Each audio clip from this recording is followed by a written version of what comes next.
continue what we have started last time, but Alright, what's going on, guys? Welcome back. I really don't like that. We are continuing our work. So do you A guys know how little to bit get of a rid switch that? up. I need to I'll be figure that out. studying, So this is so I'm the gonna agenda I just have play for some today. lectures in the It's gonna be background a and long listen lecture, to them. but we'll finish up logistics from I last lecture. play a little bit of ambience, but like not a we'll talk lot. about But why we we're should just gonna study work, computer architecture. Hopefully listen you to have computer some resources, architecture a lot of lectures, resources and that's it. to give you. All right, It's let's actually do a really it. exciting time to do computer architecture. Hopefully, as I will convince you later today in the lecture. And then we'll delve into some fundamental concepts in computer architecture.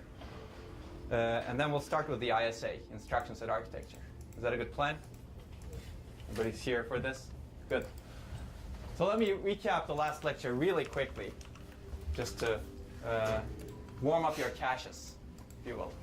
We talked about what it means or takes to be a good computer architect. We talked about the roles of a computer architect, basically looking everywhere, right? Looking up, looking down, looking forward, looking backward. And we'll cover some of this today also. We'll talk about the goals of 447 and what you will learn in this course, why you should be here. Levels of transformation. We'll cover this a little bit more today. We talked about why the levels of transformation exist, the fact that it provides abstraction to the layers up and down, and the benefits of that, right? Productivity, for example, and also the benefits of comfortably crossing them. And I motivated why we should be crossing those layers, and with some examples, with 3 examples in particular, right? Do you guys remember those?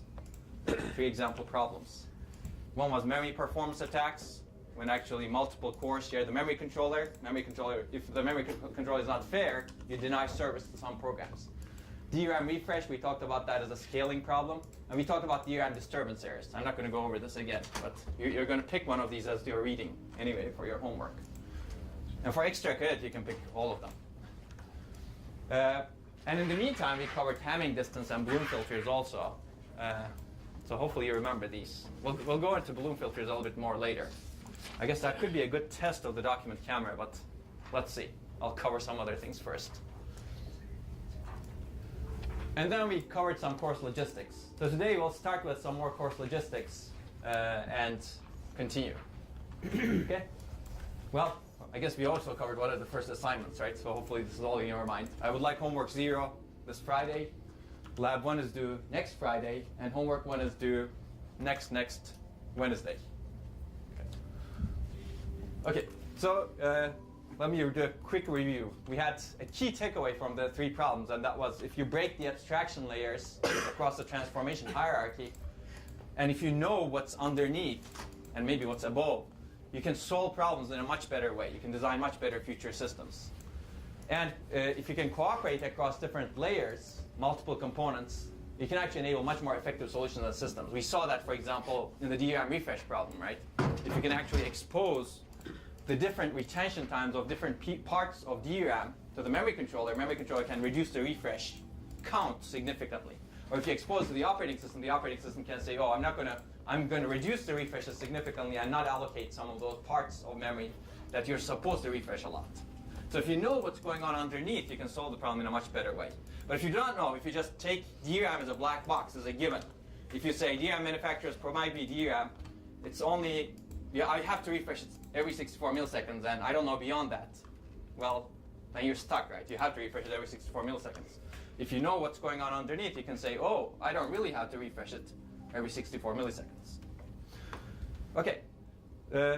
I mentioned this in class last time, but I have a slide on this right now.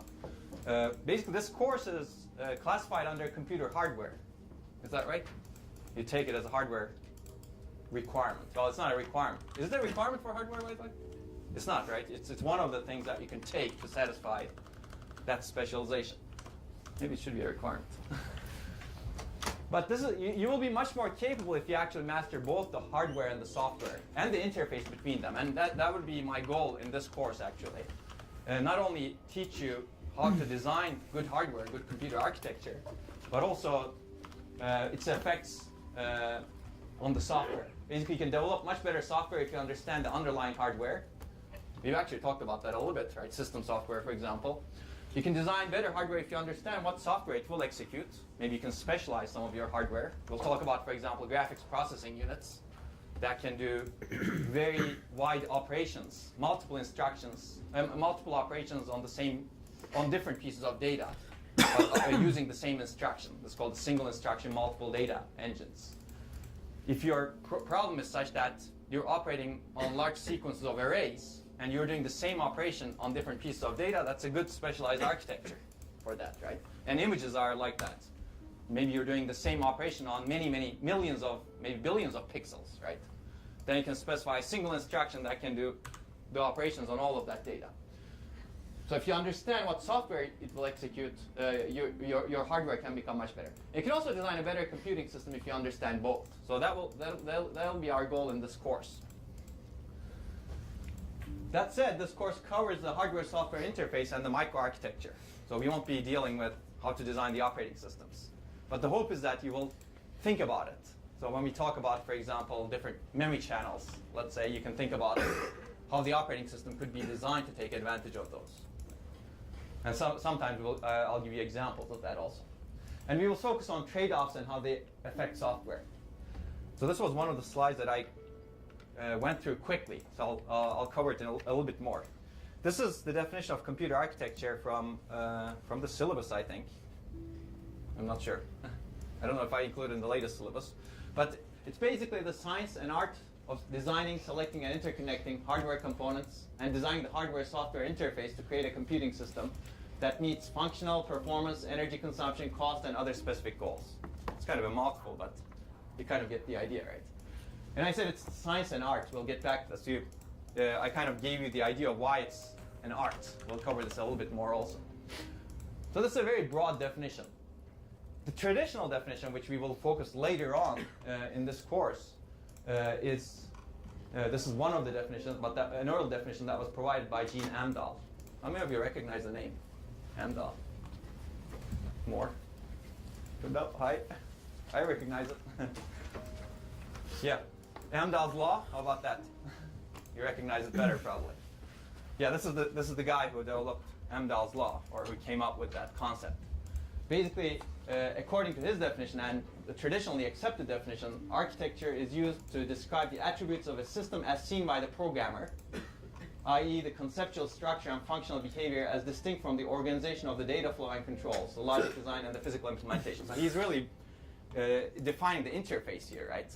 Really, it's the interface as seen by the programmer, and underneath, that's not architecture, according to this definition.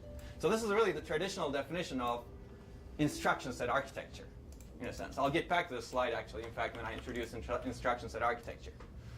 Traditional definition is architecture is the interface between the hardware and the software. It's what the software programmer sees or needs to know to actually program the underlying hardware. And everything else underneath it is really microarchitecture. How you implement that interface is microarchitecture. And we'll get to it.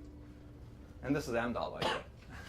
I think and according to this, I don't know if you can read this, but this is one of the benefits of a screen like this that's right by me.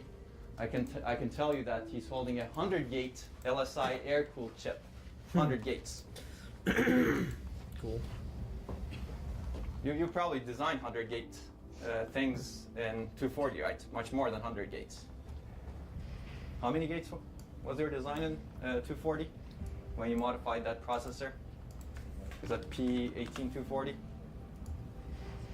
You don't know? Probably you didn't count. Maybe that should be part of our assignment, getting the gate count of our designs. Okay. Just kidding. But we'll get back to Amdahl's law also. And you should have seen it in 213 anyway. So where does this take us? What is computer architecture in this levels of transformation? Remember, the purpose of computing was insight. You take a problem and you solve the problem. And because you cannot solve the problem cannot be magically solved by telling the electrons to solve the problem. You need all of these layers and interfaces. That brings us to the levels of transformation. Architecture sits right in the middle. We discussed this, right? And this is the interface that Amdahl was talking about, basically. What the programmer sees. Everything above here in the blue or light blue is really what the programmer deals with, right? Everything underneath, the programmer doesn't really need to deal with it, right? So it's, for the traditional definition, it's really the ISA that's architecture. And how the ISA is implemented is microarchitecture. Actually, we can go into all of these different things. A problem gets transformed into an algorithm. I'll pick one of those, and we'll later cover some of these over here. But what is an algorithm? Anybody can define this? This is fun because, well, while you think about it, what we do in computer architecture is really designing algorithms, in a sense. Right? You're really designing an algorithm to execute a program, for example, in the hardware layer. Whenever you do hardware design, you're really designing algorithms. It's not a software algorithm as you think about it, maybe as you're used to it. It's really a hardware algorithm. So we'll actually cover lots of algorithms in this course. It's not an algorithms course. Lots of algorithms that can be implemented efficiently in hardware. So think about it that way when you actually look at some of the things that we will design. For example, you can think of pipeline control as a control algorithm that controls the execution of instructions. It's really an algorithm in the end. We will see something called out-of-order execution of instructions.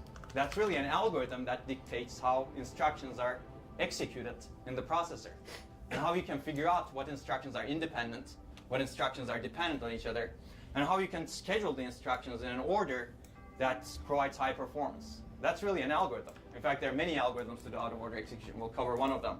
It's called Tomasuo's algorithm. So think about this course as an algorithm course. You can implement that in software also, actually, doing out-of-order execution in software. But we'll get to it. But what is an algorithm? Even though it sits over here, that's a different kind of algorithm. You can think of microarchitecture as using algorithms to implement ISA. Yes? It's a way to solve a problem. That's good. That's a good step.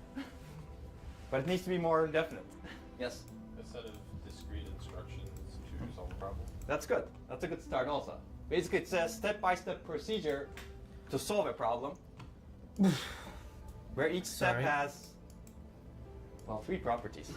There you go. There's a hint for you. What do you think are those 3 properties? You may have seen this in 213. It's been a while since I looked at the 213 material. No? Nobody has seen this? That's good. You're learning something already. What could be 3 steps? Requirements. Say it again? Requirements. Well, a requirement is really not a property, right? I want an adjective. Changes the state of the. That's true. You need all of that, but there are really 3 concrete steps. Okay, I'll give you one of them. It has to be definite. It has to be precisely defined. So, for example, one step in a procedure. Let's say you're designing. Your problem is really you want to lose weight for some reason, right? And you're designing a diet for that. And my diet is eat carrots. It's a carrot diet, let's call it. Eat carrots until you're slim. Is that definite? For you it's definite, maybe not for me. I don't know what slim is. Right? So until slim, this is not definite, right? Eat carrots until you're 60 kilograms. Now that's more definite probably. Now you can actually measure it, right? It's very definite. So that's the difference in definiteness. Each step needs to be precisely defined. Or maybe, I'm making it up, but design this adder, or make this adder fast. Right? That's not definite again. What is fast? Okay? Something here. Well, I'm giving you all of the answers, but I want to move on. The second is it has to be effectively computable, right? By a computer. Eat carrots is effectively computable by a person, hopefully. At least most people in the world. But eat steel will not be effectively computable, right? That's probably not a good algorithm for your diet. I need the, you know what I There's need one more. to actually drink this. In my basin. Key step. Yes? Is it like you have to change the problem into a smaller problem? Well, that's kind of written over here, step by step, right? It's kind of assumed at the high level. Yes. Sorry. Not the Yeah. Say it again. You have to do it in a number of times. You can't do it unlimited. That's right. Yes. It has to end basically. It has to be finite. Right? It has to terminate. Eat carrots until you're 0 kilograms may not terminate. Right. That's not a good algorithm, probably. Well, that's not an algorithm, basically. Okay, according to this definition. So hopefully you'll design algorithms, or when you think about the algorithms that we discuss in this course, think about some of these properties. Okay. So for example, when you actually design hardware, you may have loops, infinite loops in the hardware, right? Then that's a problem. That's an algorithmic problem in your hardware. Okay. So let me go back to this levels of transformation. This was kind of a very linear progression, but I'd like you to also think about this as a nonlinear system, if you will. Here, the interfaces are very, very, very, very rigid. It's good to have this view in mind, but there's something that's really missing in that picture, in my opinion. In the end, you're really designing a computer for users, right? So maybe it's better to modify this like this, right? You really have a user that's interacting. And user could be the programmer, user could be the person actually who's using the computing system, right? Someone who's interacting with the mobile phone. Then the key question is, how do you actually design the system such that you can meet the user requirements? In a sense, the entire stack should be eventually optimized for the user. In the end, maybe it's the end user, but it's also the programmer. Right? If you make life so hard for the programmer such that they cannot program the system, then that's probably a bad design, right? Because that way, even the end user will not get to use the design. So keep this in mind. There are a lot of things to talk about over here, actually. And this is not only one way of designing computing systems, but for example, what if you eliminate the ISA, right? I guess I'm deconstructing what I'm going to talk about, right? But think about that. Broaden your perspective always. There are some people in the world who try to eliminate the ISA to make things more efficient, right? Because really, once you have the ISA, you have a specified interface. But maybe there's some other interface at the lower level, right? If you use reconfigurable computing, maybe have a different level of interface to that hardware. And you may not have a fixed set of instructions that define how you actually use that computing. Okay, any questions? I'm still covering the logistics, by the way. Okay, so what will we learn in the course? Definitely fundamental principles and trade-offs in designing the hardware-software interface and major components of a modern programmable microprocessor. So main focus will be programmable microprocessors in this course, but there are many, many other processors in the world, like fixed function processors, right? They may not be programmable. How to design, implement, and evaluate a functional modern processor. Basically here we'll focus on state-of-the-art and some research trends and trade-offs and how to make them. And here you'll have semester-long lab assignments. It'll be a combination of RTL implementation and higher-level simulation. And the focus will be on functionality first and then on how to do even better. So hopefully you'll have some competitions in between yourselves to get the best design. And I'll reward you if you do well, actually. And one of the most important things will be how to dig out information, think critically and broadly. One of the assignments that you have in your homework 1 is to figure out the amount of power consumed for a refresh, for example. We're not going to give that to you. So it's your job to actually figure it out. It's already on the website, right? The homework. So you can start figuring it out after class. Wait until the end of the class. And how to work even harder and more efficiently. You can apply some of the computer architecture principles to yourself as you learn through this course. Okay, 2 goals. I've given you very high-level goals earlier, but 2 specific goals. I'd like to familiarize you with both fundamental operation principles and design trade-offs of processor, memory, and platform architectures in today's systems.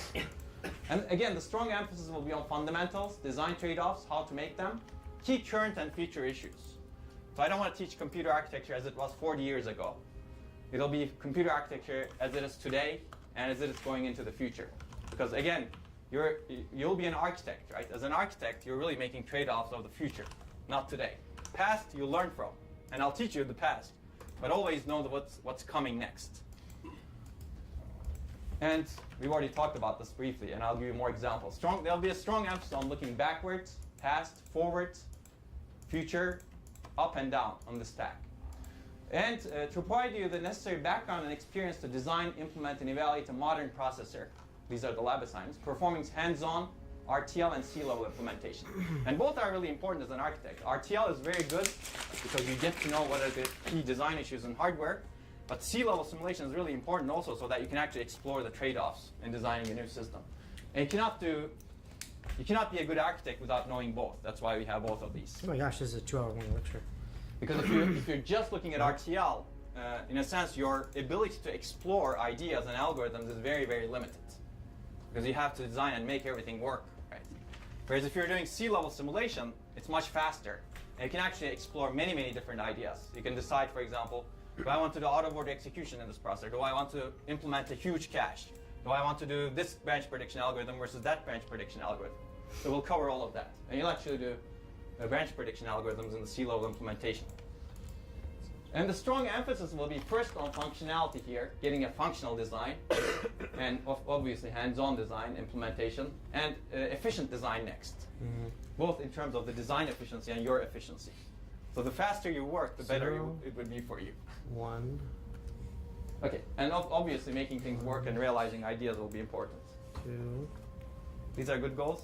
Everybody wants to achieve these at the end of the course, and then go to Falling Water and apply them. Okay, good.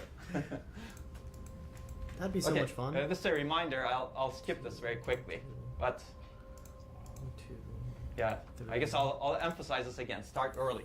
4, Every assignment, so you can start your lab right away. 5. And this is the quote from Pasteur that we talked about earlier. I strongly believe in this quote, actually. If you're prepared, the chance in the world will favor you. You can think of it as a karma or something, but that's how it is. If you're not prepared, then you're really not attracting the chances toward yourself. Okay, why study computer architecture? I want to talk about this and then jump into ISA a little bit. I've already given you this definition, right? This is the larger definition. This is not the ISA definition of computer architecture. It's basically a science and art of designing and interconnecting hardware components and the hardware-software interface to meet some goals. And we'll talk about the goals. But I'll talk about some enablers first. And one enabler of architecture is really technology underneath. Remember, we want to look down what's coming in the technology. And one of the things that has enabled very aggressive and very high performance computer architectures in the world. How's it going, mate? Shupko, what's going on, man? Game's going good. I'm working on another project right now because I'm being paid. I am actually a paid game developer now. So I'm working on another project right now. It's an advertisement game. The other game's going good though. I made lots of progress on the other game. I hired a musician for it, and we've been working on it together. But this one is going to take priority for a little bit, just because I'm getting paid actual money for this, so that's really nice. How you been, man?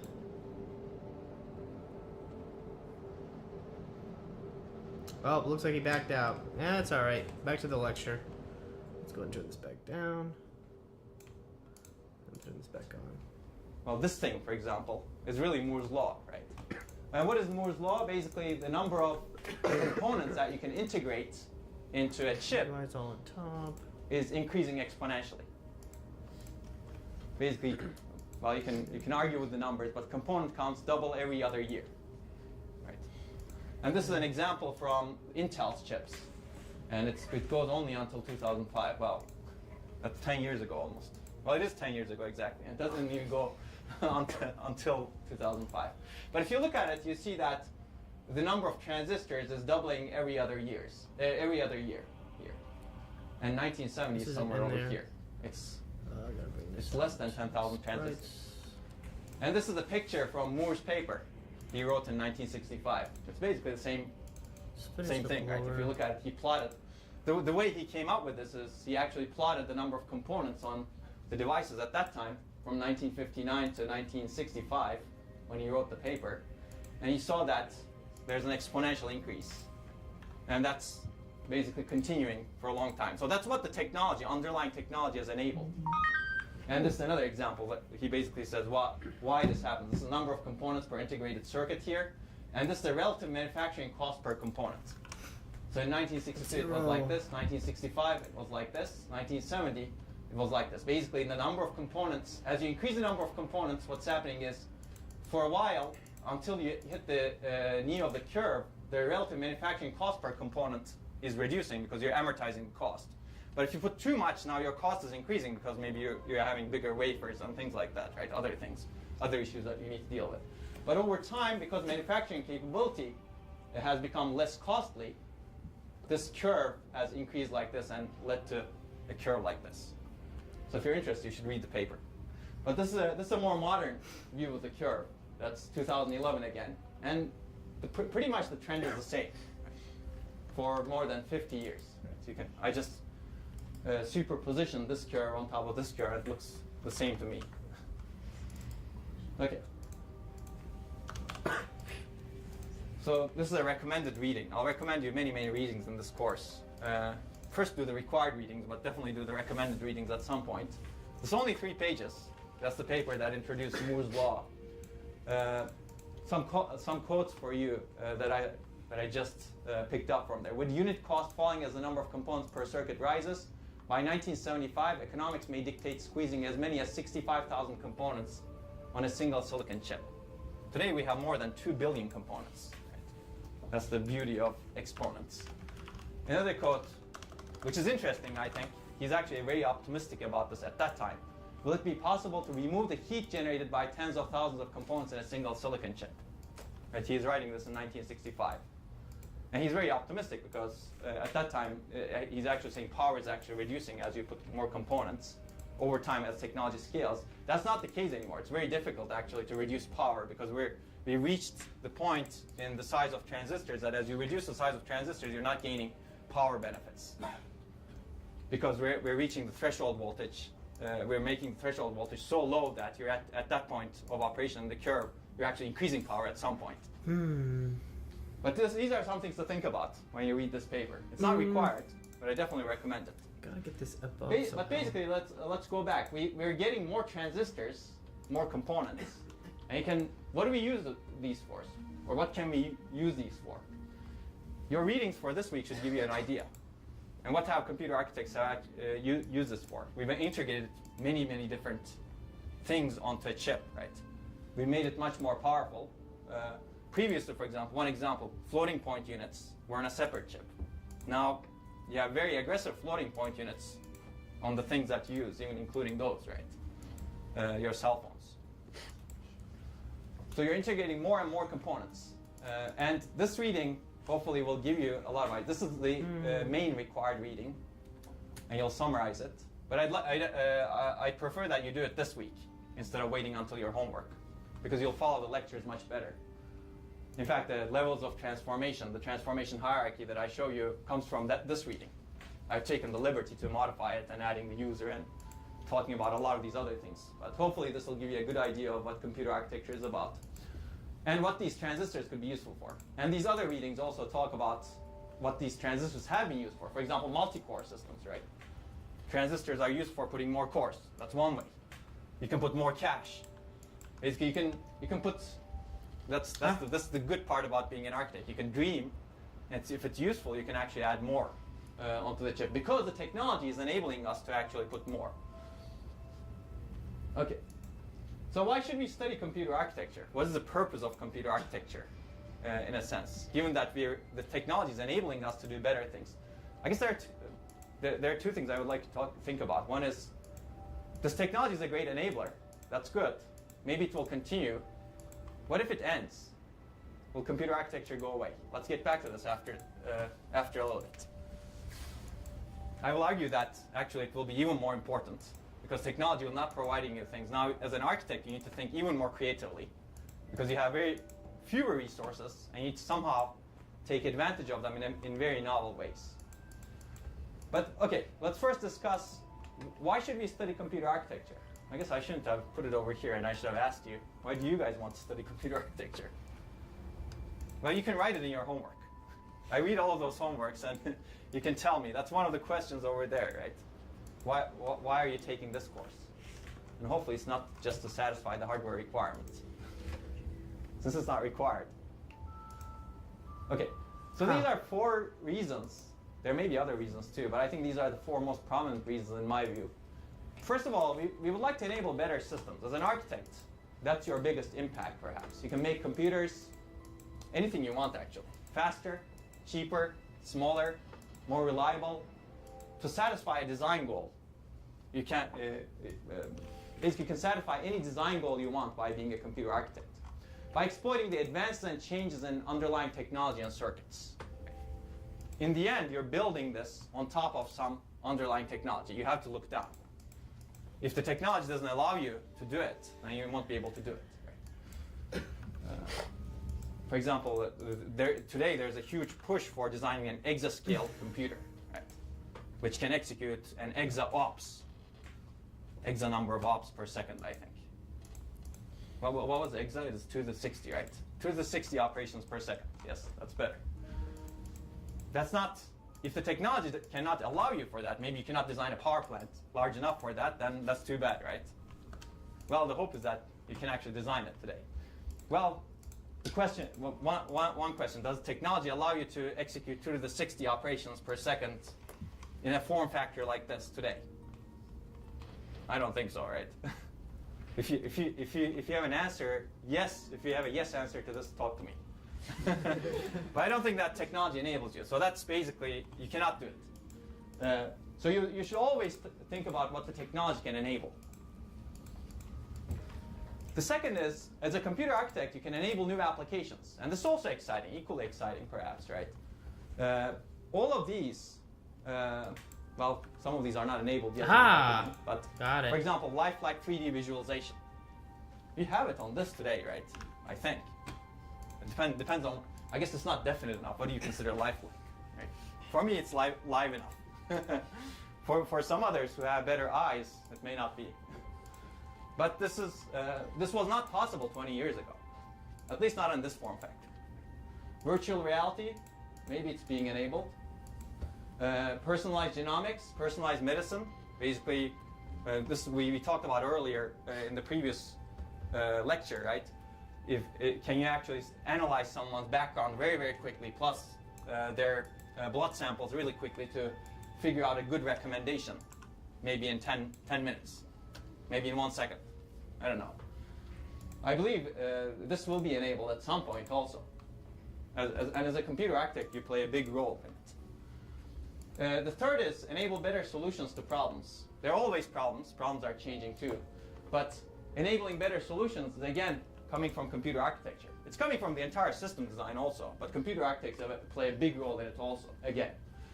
Because the software innovation is really built into the trends and changes in computer architecture. And we'll talk about this. We briefly talked about this last time, right? A lot of the software industry has developed because it was easy to develop software because hardware was becoming really, really fast over time. And the software programmer didn't need to think about anything. Okay, hang on. How do I get this to be like in the right spot? I want them all to be pixel perfect to the same spot. They are relative to each other, but they are not in the right spot globally. I wonder if I can get this.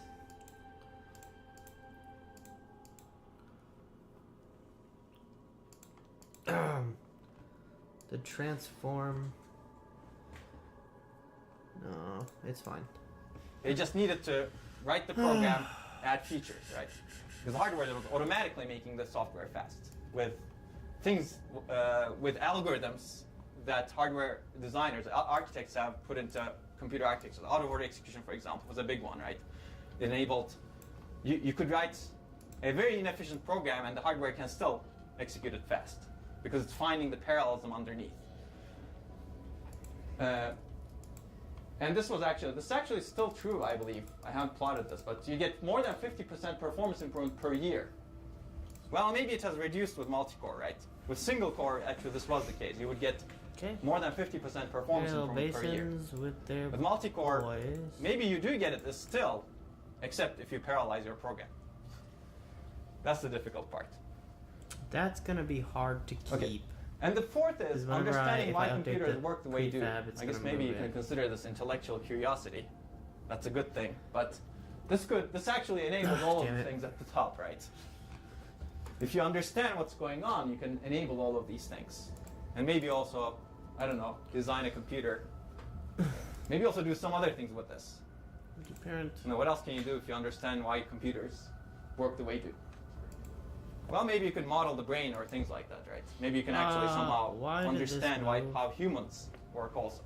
That's a stretch at this point, perhaps, but this could be useful on its own. Anybody can think of something else here? Yes. You can exploit the vulnerabilities. Okay, I see. Sure, why not? You can exploit the vulnerabilities. I like the way you think. You should probably exploit the vulnerability that I talked about in the last lecture. And see what happens.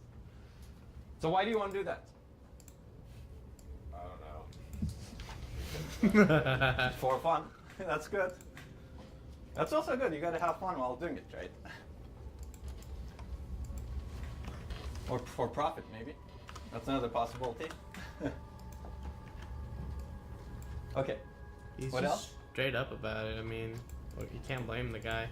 So I agree with your dealt larger this point. stuff. It's fun because it's fun, basically. I'll add that in the next iteration of this course. Just remind me. I have 2 of them here. Okay, you can write why you would like to study computer architecture in your homeworks. I just want this to be closer. So let me tell you a little bit about in the the trends in hierarchy. computer architecture today, because I believe today is actually one of the most exciting times in the history of computer architecture, and maybe systems in general, to study computer architecture. Why? Well, because the industry is in a large paradigm shift today, because a lot of things are not set in stone at this point. We've shifted to multi-core. No processor that you can buy today is a single-core processor, at least no high-performance processor today. And we're shifting beyond, and we're seeing a lot of issues, like the ones that I discussed not yesterday, but 2 days ago. Right? The DRAM row hammer problem, for example, that vulnerability didn't exist before, and we're seeing those issues today. And many different potential system designs are possible, and there's no set in stone design that's driving computer architectures today. This was not always the case. Like if you were studying computer architecture 20 years ago, you would be set in a paradigm, and that paradigm was single core, right? A single core, out of order, superscalar processor. And the goal was to improve that as much as possible. Right? Well, that paradigm hit a wall at some point, and we'll talk about that also. Actually, we'll talk about the single core design a lot in this course, because that's looking backward, right? You got to look backward and to figure out what has been done, because those will be useful. Those fundamentals will be useful in the future also. But that design paradigm was the major paradigm in computer architecture for decades almost. But today, it has become very difficult to continue that paradigm. And there have been many difficult problems that have motivated this shift, and that are also caused by this shift. For example, power and energy constraints. It became very difficult. Well, these two go together, I believe, and complexity of design. It became very difficult to exploit all of these billions of transistors to build just a single core that can take a single thread and execute it much, much faster going forward. The design started to become much more complex, and we will see the complexity of out-of-order execution when we talk about out-of-order execution in around lecture 14 or so. And it became more power-consuming also. These algorithms that were built into hardware to extract performance from a single thread Turn this back on, get this running. became much more difficult to actually design a power-efficient way.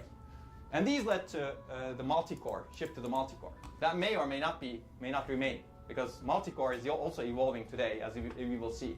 Because industry doesn't really know, because multi-core, again, puts the problem on this programmer, right? Programmer microarchitect trade-off. Again, let me give you the example. The microarchitect, it was difficult for the microarchitect to design the system in a simple and power-efficient way, so they punted and they started putting more cores on a chip that are simple. Now the problem became programmer's problem to extract the performance. Right? So that's a very fundamental trade-off between programmer and the microarchitect. But okay, I won't go into detail in all of these, otherwise we'd be talking here for maybe a few days. But there are other difficult problems, like difficulties in technology scaling. The one that we discussed last time, the row hammer problem, the DRAM row hammer problem, the disturbance errors. That's a technology scaling problem. Technology is becoming less reliable as you reduce the size of it. And the reduction in the size of the technology actually what enables Moore's law, right? That way you can integrate many more transistors on a chip. But that's also leading to reliability issues, for example. And that's also leading to power issues. So maybe there will be new technologies. It's not clear yet. We'll talk about some emerging memory technologies that could be replacing DRAM into the future, like phase change memory, spin transfer torque magnetic memory, and memristors, which you may have heard of. These are new technologies that were searched because it was difficult to scale earlier technologies. They're not there yet, but that's my point, basically. The industry is in a shift that's trying to, they're searching for new solutions. And when I say industry, it includes academia also. Academia is in a shift also. Memory wall gap, this has always been a problem. It's becoming a much bigger problem, as you will hopefully read in the readings that you see. It was partly because the paradigm was designing much better processors. A lot of people focused on processor design and made processor designs much faster. But memory was kind of ignored for a long time. And now you've seen Amdahl, so you can think Amdahl's law dictates that you should focus on the bottleneck that's bottlenecking your performance, right? In terms of, if you phrase it in terms of performance, right? Well, the bottleneck is memory because core was improved, processing core was improved for a long time. So memory has become a big wall. So now people are trying to figure out how to fix that wall. Reliability we briefly talked about. Programmability, that's a problem also. If you move to multi-core, if you keep the core simple, if going into the future single core performance doesn't improve, somehow the programmers need to parallelize their code to get better performance, right? So now how do you program these systems? And also, one other thing that motivates new architectures or motivates the lack of clarity in what should architecture look like going into the future is applications, right? Looking up again. There's a huge hunger for data, and there are many data-intensive applications today. These were really not there 20 years ago. I keep picking on Facebook. Like, did you guys have Facebook 20 years ago? Probably not, right? That's one example. No tweeting 20 years ago. That has. And genomics, for example. Actually, this other technologies change the way you look at computer architecture also. For example, genome sequencing. There has been a big shift in genome sequencing with the use of next generation technologies, as they're called. You can now sequence a person's genome very, very cheaply. Right? You can actually use companies online to actually learn, if you will, about what your genome composition looks like. Right? I wouldn't trust the results of that, but you can do it because it's cheap. And this has generated a lot of data, and we're generating lots and lots of data. If you look at the amount of data that's generated in the world, it's also increasing exponentially. When people are talking about zettabytes of data, I don't even know what a zettabyte is. What is a zettabyte? It's 2 to the 90? You guys cannot do... You don't have a computer that can connect to Google and search right away? What is zetta? Nobody found it yet? All right, Kevin, what's zetta? 2 to the what? 10 to the 21. And what is that? 2 to the 70. 2 to the 70, thanks. So it's not that bad. 2 to the 90 is higher than 2 to the 70. Okay, anyway, we can, if you plot the trends, amount of data that we're generating as humans, it's actually huge. And that's actually driving a lot of the changes underlying in the systems today. So having this broad perspective is really important in my opinion. That's why I'm spending a lot of time in this slide. But basically, the answer is not clear. It's not about designing single core processors anymore. It's not about designing DRAM as it is anymore. It's not about designing caches as they were anymore. It's about something else. How do you actually design a much better system given all of these problems? And that's not clear. Nobody can give you an answer for this. People can tell you that they want to design a system, but it's, that will solve the problems, but that may not be the best answer. You can always poke holes in it. Whereas 20 years ago, it was not like that. Out-of-order execution, superscalar execution, which you will learn in this course, that's the norm. Well, what is out-of-order execution? You execute instructions out of the order that's specified by the program, by the compiler, to extract high performance. Superscalar means you can basically execute multiple instructions per cycle. And you can design a processor that does this, and we'll learn about this, again, around lectures 15. But that's not like that anymore. There are no clear, definitive answers to these problems. And that's why it's exciting, actually. And the interesting thing is that these problems affect all parts of the computing stack if we do not change the way we design the systems. For example, there are many new demands from the top, from the applications over here. Everything is becoming data intensive. It's affecting the algorithms, it's affecting how we design the languages, it's affecting the runtime system. It's affecting everything underneath. There are many new issues at the bottom, technology scaling, DRAM disturbances, I keep using that example, or DRAM refresh, for example. It's affecting what's happening here, right? You could design programs that exploit this vulnerability if you want to have fun, for example. So it's the new issues at the bottom, energy efficiency issues over here that are coming up from the technologies affecting everything over here. So you need to not only look up, but also look down as an architect. And the user also. That's something really important that's very difficult to model in my opinion, but there are fast-changing demands and personalities of users. I don't think the user of today is the same as the user of 20 years ago, and definitely not the same as the user of 50 years ago. Right? Users are much more informed, much less patient perhaps today. And much smaller attention span could probably be something that you should think about. Because there's a deluge of data also.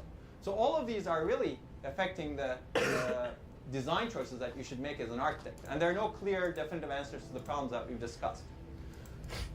So as a result, computing landscape is very different from 10 to 20 years ago. This is true both when you're looking up, the trends in software and humanity, the data, for example. When you're looking down, the technologies and their issues. You wouldn't have a problem with DRAM as we discussed in two days ago, not 10 to 20 years ago. You wouldn't also have the new potential technologies. For example, flash memory is a really good example, in my opinion. 20 years ago, flash memory was being developed. It was not really common, right?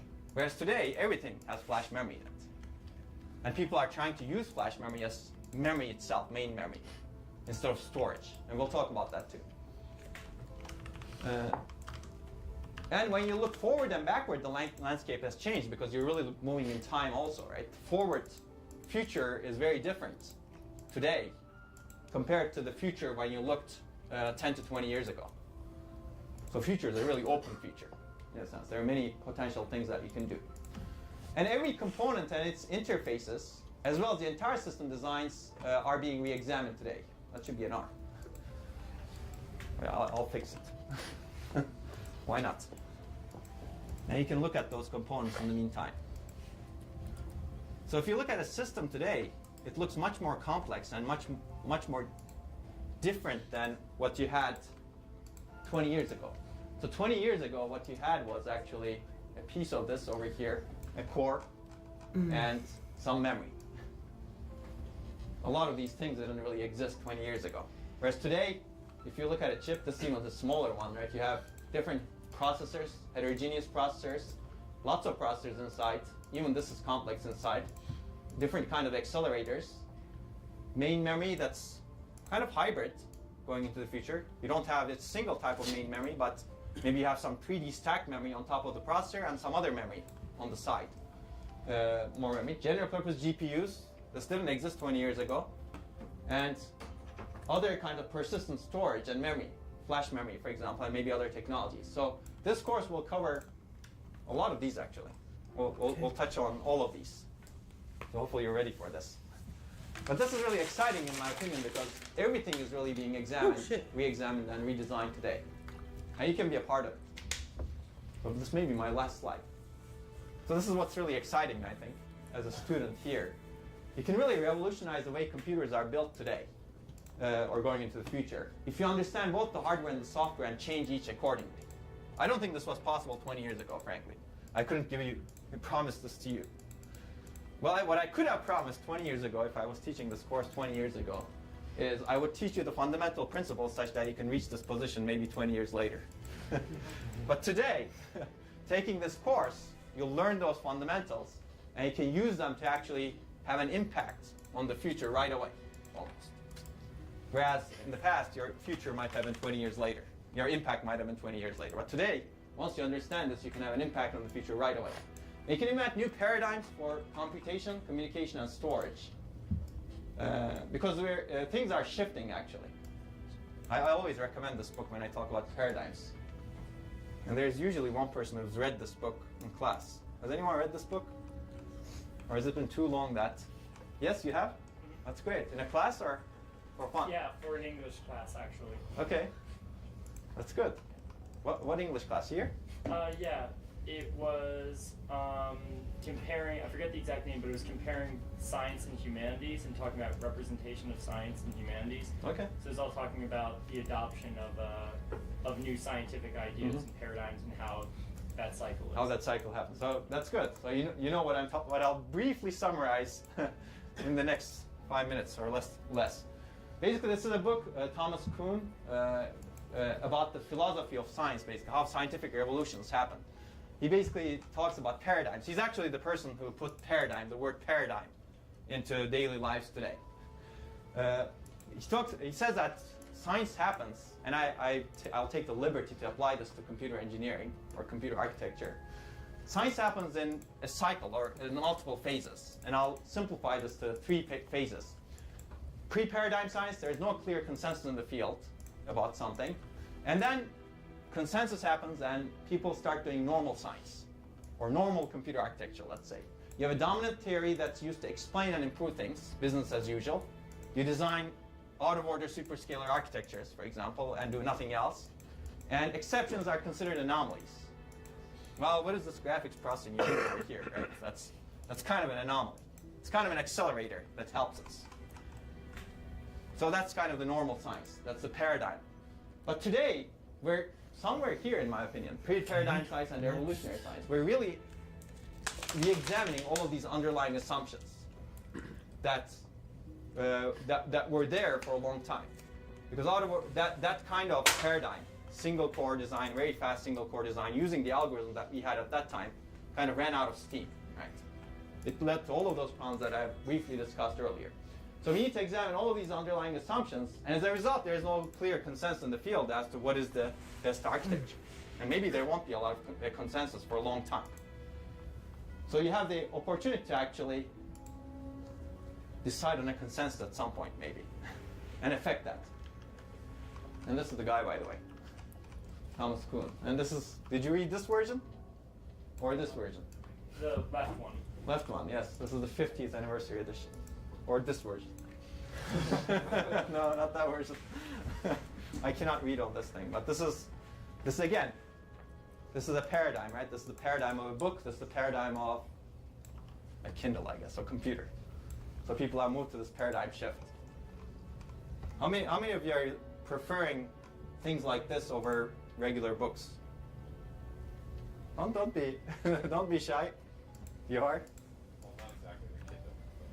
Okay, something else. Yeah, it doesn't have to be the Kindle. Okay. But first, we'll need to understand the fundamentals. I mean, you need to look backwards and also at the fundamental things that will not change over time. And because you can change the world only if you understand well enough, right? If you don't understand, if you don't look backward and understand what has happened, you will not be able to do have a good enough judgment, in my opinion, to actually do the things that is over here, that I said over here, revolutionizing the way computers are built and reinventing new paradigms. So that's why in this course we'll first start with the fundamentals. So we'll talk about especially the past and present dominant paradigms, and there are many of them that people have gone through, and their advantages and shortcomings. So trade-offs will be a big focus, as I said. And what remains fundamental across generations? This is really important in my opinion. What is fundamental? What doesn't change? And hopefully you'll see some of these things over here. For example, one thing that's really fundamental is, really fundamental, is programmer effort. That human effort, you're not going to make it easier for humans to actually, that's something you should always consider in designing a system. Because as you increase that, you're really making life harder for someone. And in the end, programmers are the ones that create the software, right? And what techniques you can use and develop to solve the problems. So we'll cover all of these. Any questions? Okay, so I'll keep going then. So let's start with some fundamental concepts. what we're really talking about is what is a computer, right? Computer architecture is about designing computers. And a computer at some level consists of really three key components: computation, communication, and storage, or memory. And this is one way of looking at it. And when I look at the memory and storage, it's really the memory system and storage system. Usually they're separate. But again, even this is changing going into the future, in my opinion. These may start merging. Right? If you think about the system, traditionally this has been disks, and this has been DRAM, or for a long time it's been DRAM at least. Well, this is getting closer, right, in terms of the devices that we can build. So DRAM is volatile. As a result, it cannot be persistent storage. It cannot have persistent data stored in it. Disks are non-volatile, so you can actually use them as storage. But there are much faster technologies over here today. Flash memory, for example, that's non-volatile, so it can store persistent data. But they're much faster than disks. There are actually some emerging technologies that are almost as fast as DRAM, but that can store data in a non-volatile way. Phase change memory is one example. Spin transfer torque, MRAM, magnetic memory is another example. Memristors are another example. So it looks like these are really coming together in terms of the speed and energy and some other characteristics, at least at the grand scheme of things. The latency to access hard disks was orders of magnitude higher than the latency to access data in DRAM. But now the latencies are very comparable. Once that happens, maybe you have a single memory/storage unit. Beautiful. That you can access. That's maybe what I wanted. You can do a store to a file in your programming language, and you can modify the file right away instead of opening the file, closing it, and manipulating it that way. Right? Wouldn't it be nice if you actually had an array? You declared an array that's persistent, and you did an operation, and the operation immediately wrote the data back, and the data is persistent. That way you don't need to deal with files at all.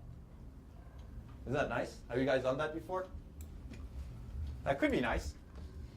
In fact, in terms of the system efficiency perspective, it's pretty nice because dealing with files leads to a lot of inefficiency, because you have to somehow first move the file to the memory and then operate in that volatile data to manipulate the file, and then you need to move the data back to storage.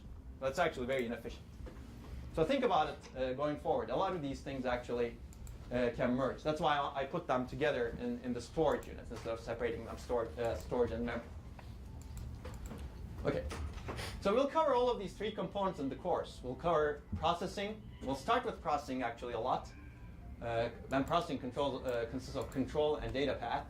We'll talk a lot about memory. That's really fundamental.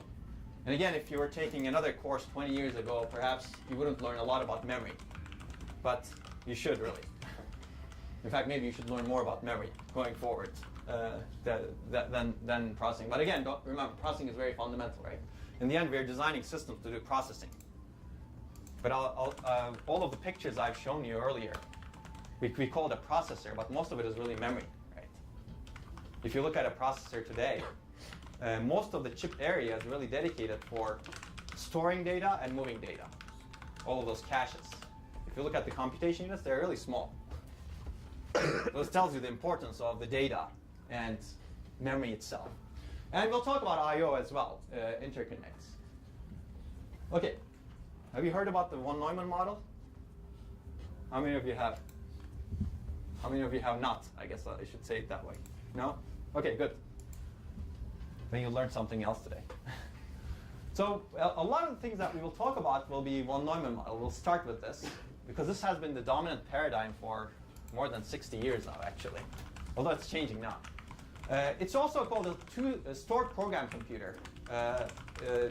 Basically, instructions are in memory. There are two key properties. One is a stored program, and the second is sequential instruction processing. And these have dominated computing for more than 60 years.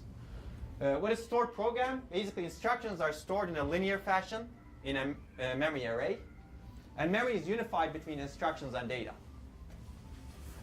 And the interpretation of a stored value depends on the control signals. Basically, whether you interpret a value as an instruction or as data, that depends on the control signals you apply. Because when is a value interpreted as an instruction?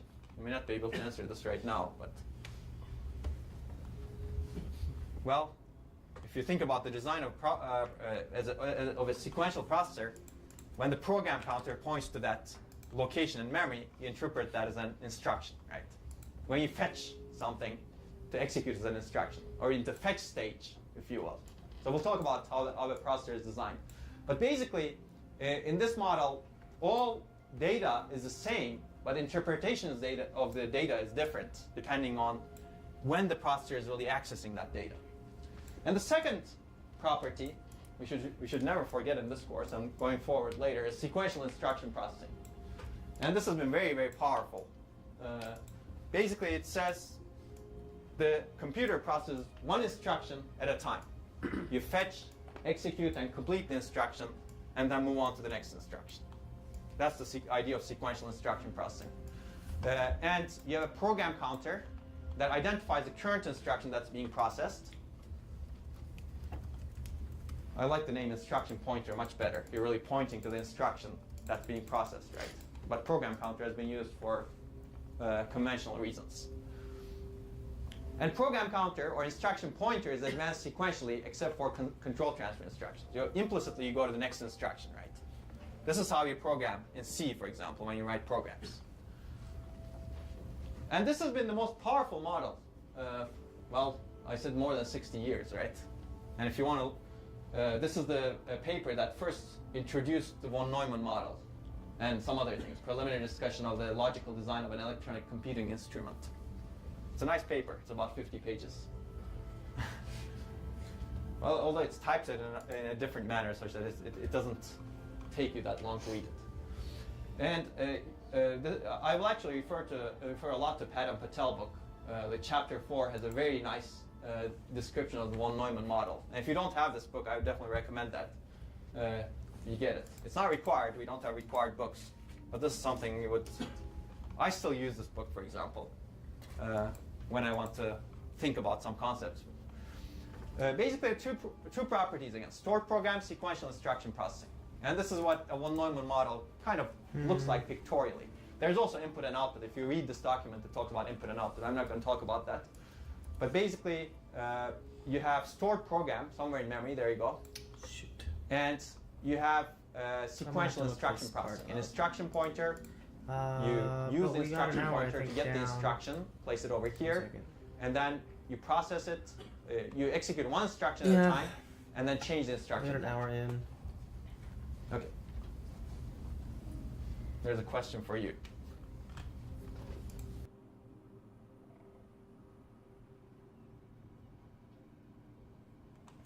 Shoot. Hang on. I don't really know how to do this part.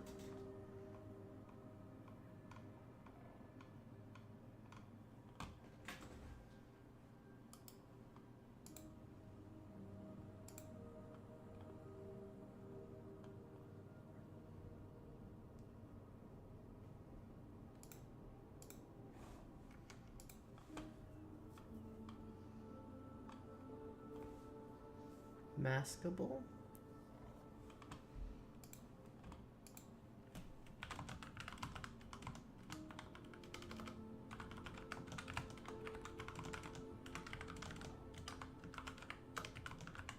Custom shape.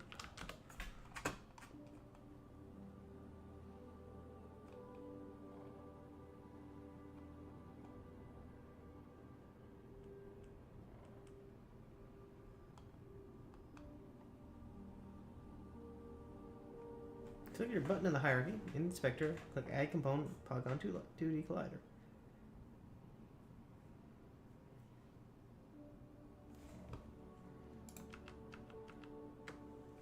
Okay.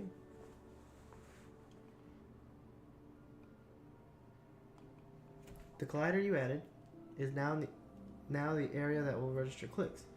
The button will behave normally and trigger the on-click events when clicked within that area.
What are the events related to my button? On-click event, that's fine.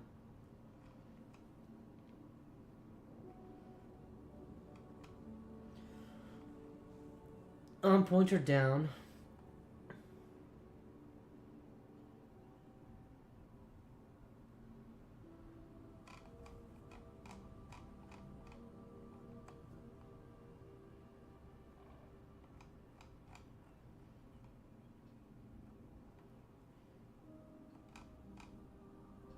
On pointer exit, hover exit. On pointer enter, hover event.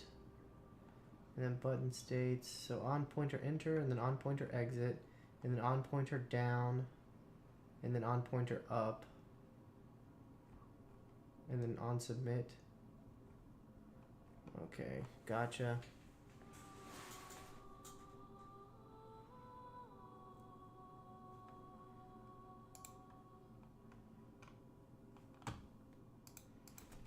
How to use a polygon collider, 2D polygon, sorry, 2D my god, polygon collider to make a button in Unity. To use a 2D polygon to create a button in Unity, you need to attach the Polygon Collider 2D component to a game object with a visual sprite representing your button. Then customize the collider shape to match the global area of your button. Finally, write a script to detect mouse clicks within the collider area to trigger desired button functionality. Essentially, you'll be defining the interactive area of your button using the Polygon Collider's vertices.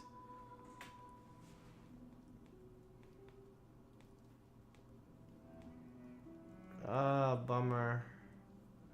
I've got to make a custom script. Write me a generic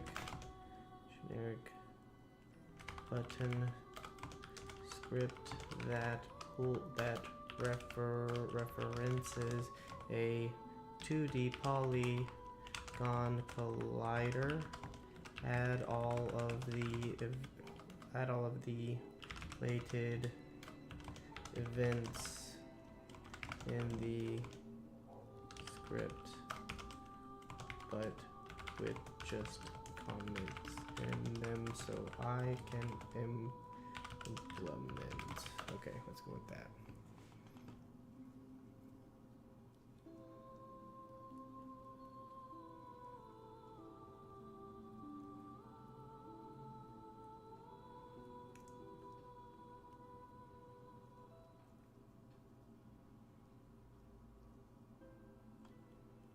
Oh, okay. Actually, right in the debugs you wrote not.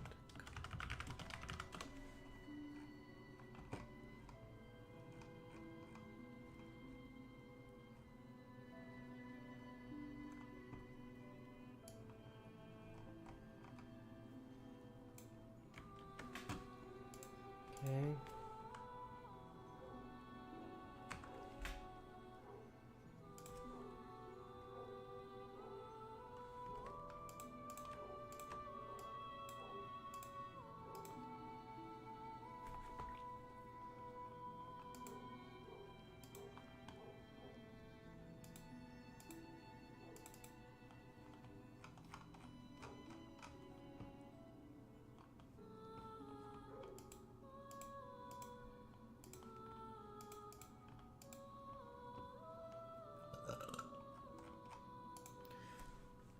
Okay. Okay.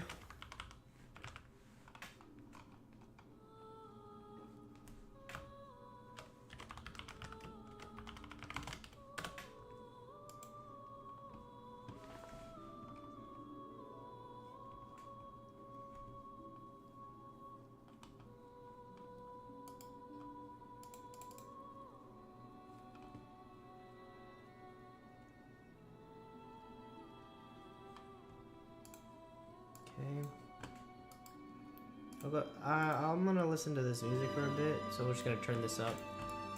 and then I'll get back to my lecture in a bit. Alright, so let's try this stuff. See what happens if I utilize this.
Hmm.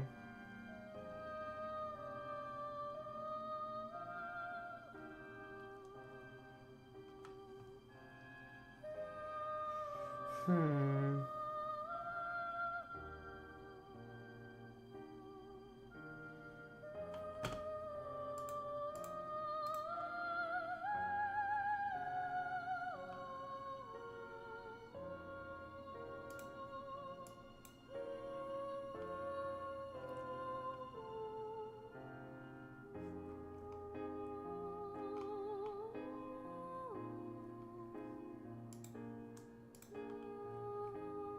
Hmm.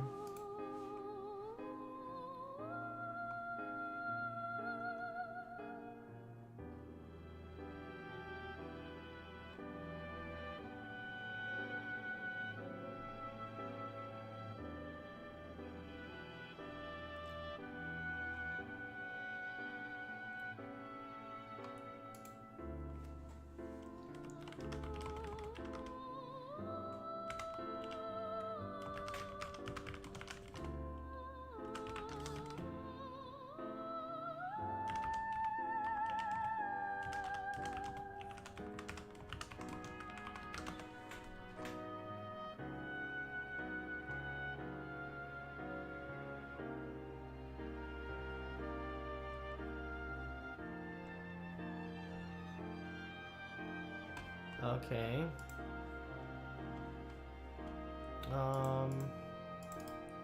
Let's make an empty mouse debug.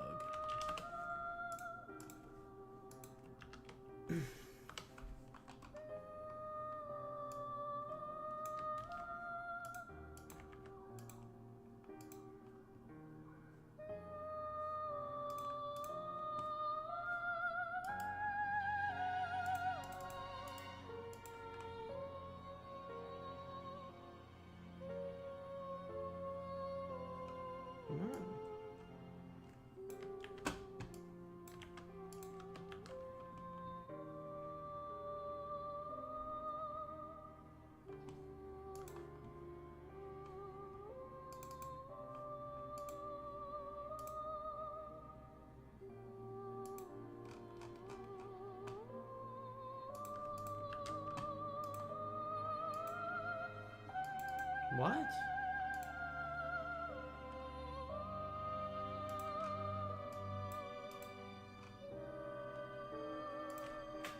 What the heck is going on?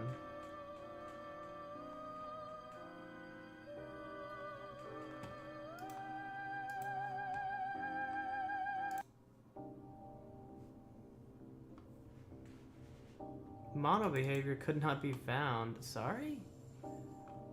What the hell?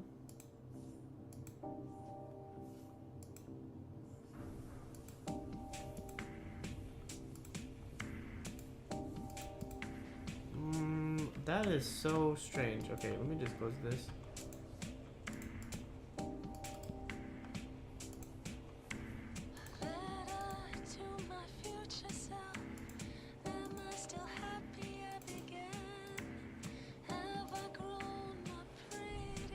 Let's try this.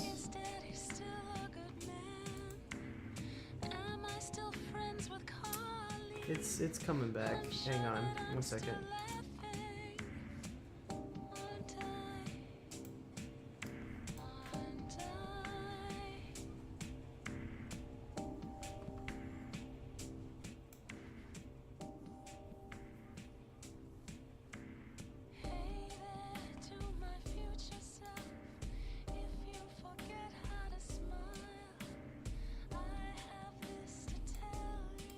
No.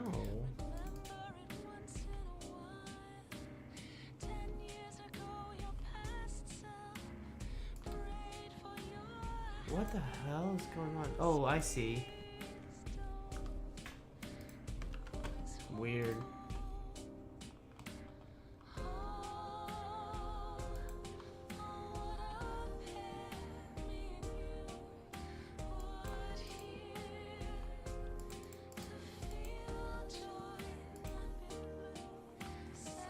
Dude, this is weird.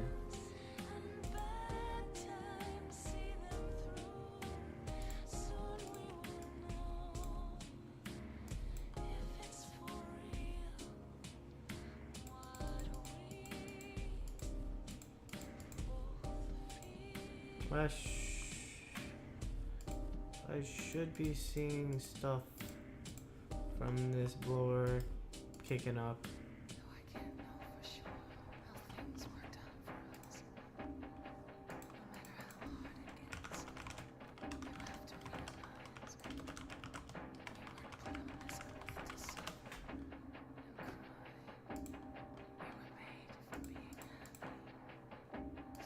Okay.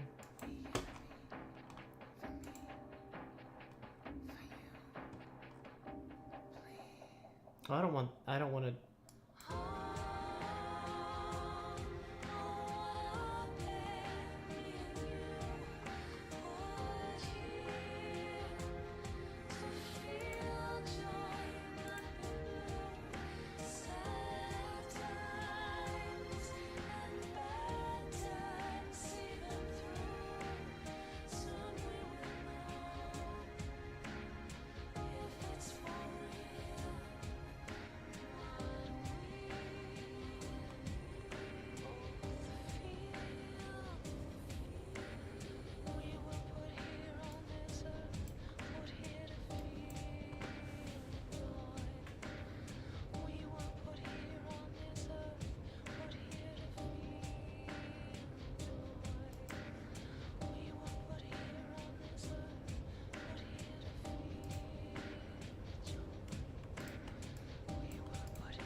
This is not doing jack shit.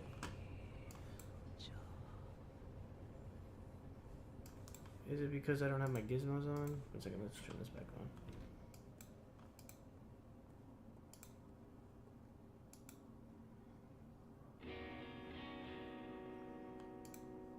on. I don't see it.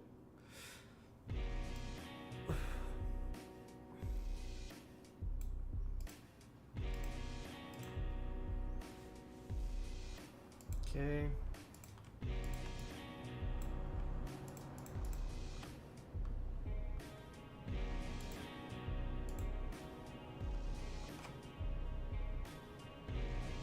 Oops.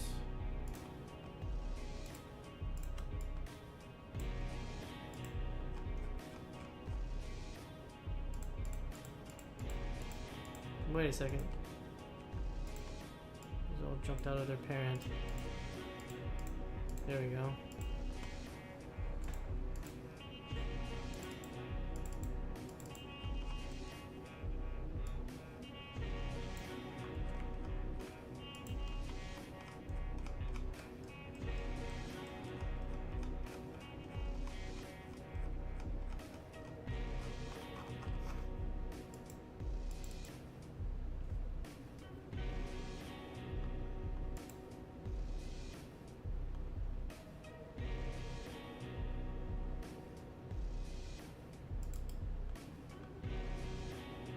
It's actually probably a UI raw image. Damn it. Okay.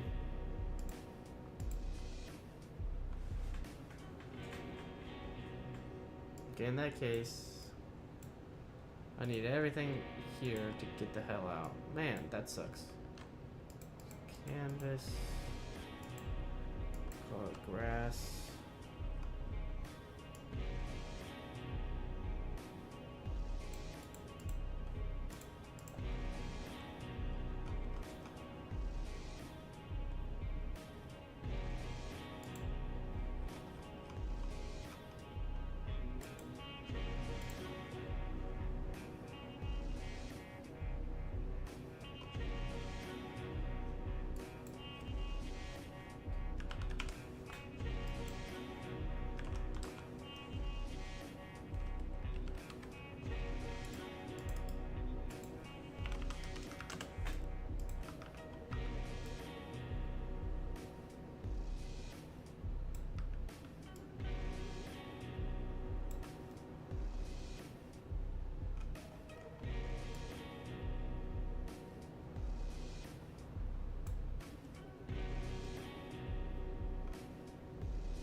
I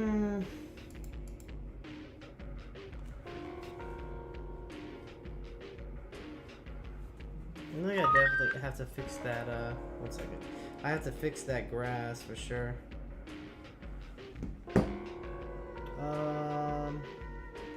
Alright. I think I'm gonna have to do a little bit of research and try to get back to this. Alright. Anyways, we'll continue in a bit. Hope you guys have a good day. See you later. Bye.